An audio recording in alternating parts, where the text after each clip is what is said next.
नमस्कार, आप live cities देख रहे हैं। मैं हूं जय शुक्ला। देखिए, बिहार पुलिस सिपाही भर्ती परीक्षा को लेकर जहां एक तरफ हंगामा मचा हुआ है, घमासान हो रहा है, इस बात पर बहस हो रही है कि परीक्षा में पेपर लीक हुआ या नहीं हुआ। इस पर तमाम तरह के जवाब और सवाल हो रहे हैं। सीएसबीसी ने भी अपना इरादा साफ कर दिया और कह दिया कि पेपर लीक जैसी कोई घटना बिहार पुलिस सिपाही भर्ती की परीक्षा में नहीं हुई है। तो इधर दूसरी तरफ बिहार के शिक्षा विभाग में भी हड़कंप मच गया है। अब ये हड़कंप किस लिए मचा है वो भी आप जानेंगे तो आप हैरान रह जाएंगे। दरअसल एक तरफ जहां बिहार में बिहार पुलिस का मसला अलग से चल रहा है, तो दूसरी तरफ शिक्षा विभाग से कुछ ऐसी खबर निकलकर सामने आई है जिसे सुनने के बाद आप भी कहेंगे कि बाप रे बाप, ये क्या हो रहा है बिहार में। बिहार के एजुकेशन सिस्टम में आखिर इस तरह की पेचीदगियां और इस तरह की गंभीरताएं क्यों आ रही हैं बार बार। देखिए, अब हम आपको खबर बताने जा रहे हैं। खबर यह है कि बिहार के लगभग 22,000 स्कूलों के शिक्षक साहब जो हैं, मास्टर साहब जो हैं, वो लापता हो गए। इन्हें खोजा जा रहा है, लेकिन इनका कोई भी अता पता नहीं चल पा रहा है। अब पूरा मामला और भी विस्तार से अगर समझेंगे तो आप समझ जाएंगे कि ये पूरा प्रकरण क्यों है और हंगामा क्यों मचा हुआ है। 22,000 से अधिक स्कूलों के शिक्षकों को विभाग ढूंढ रहा है। सूबे में 77,853 स्कूल हैं, मगर ई शिक्षा कोष पोर्टल पर 55,397 स्कूलों के शिक्षकों के ही नाम मिले हैं।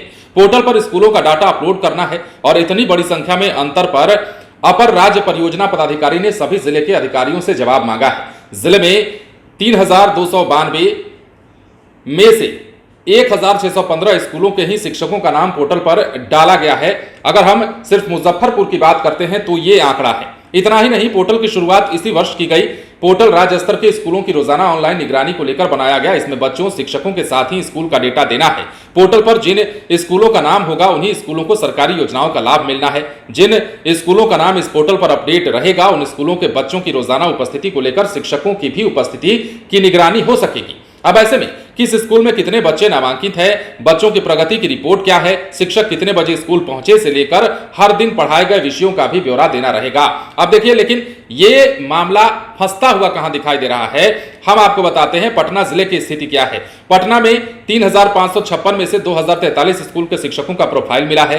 दरभंगा में 2,722 में से 1,512, पश्चिम चंपारण में 2,848 में से 1,529, पूर्वी चंपारण में 3,603 में से 2,683 यानी कि 2,683, समस्तीपुर में 2,826 यानी कि 2,826 में से 2,202, वैशाली में 2,311 में से 2,079, गया में 3,294 में से 2,644, तो वहीं सीतामढ़ी में 2,310 में से 1,800 स्कूल ही अपडेटेड है। मतलब कि बाकी स्कूलों का आता पता नहीं है और बाकी स्कूल के शिक्षकों का आता पता नहीं है। तो एक तरफ जहां बिहार में कई तरह की चीजें चल रही हैं, कई तरह के विवाद उत्पन्न हो रहे हैं, तो वहीं शिक्षा विभाग में एक बार फिर से हड़कंप मच गया है इस बात को लेकर कि आखिर इतने सारे स्कूलों के मास्टर साहब गए तो कहां गए। 22,000 से अधिक स्कूलों के मास्टर साहब गायब हैं, जिन्हें विभाग ढूंढ रहा है। 77,853 स्कूल हैं, मगर ई शिक्षा कोष पोर्टल पर 55,397 ही नामांकित हैं। मतलब डाटा जो अपलोड करने की प्रक्रिया है वो इतने ही स्कूलों की चल रही है। बाकी स्कूल गए कहां और बाकी स्कूलों के मास्टर साहब कहां गए, ये एक बड़ा सवाल है जिसके लिए विभाग भी चिंतित है। बने रहे लाइव सिटीज के साथ। यदि अब तक आपने हमारे चैनल को सब्सक्राइब नहीं किया है तो सब्सक्राइब कर लीजिए ताकि हम आपको खबरों से अपडेट रख सकें। धन्यवाद।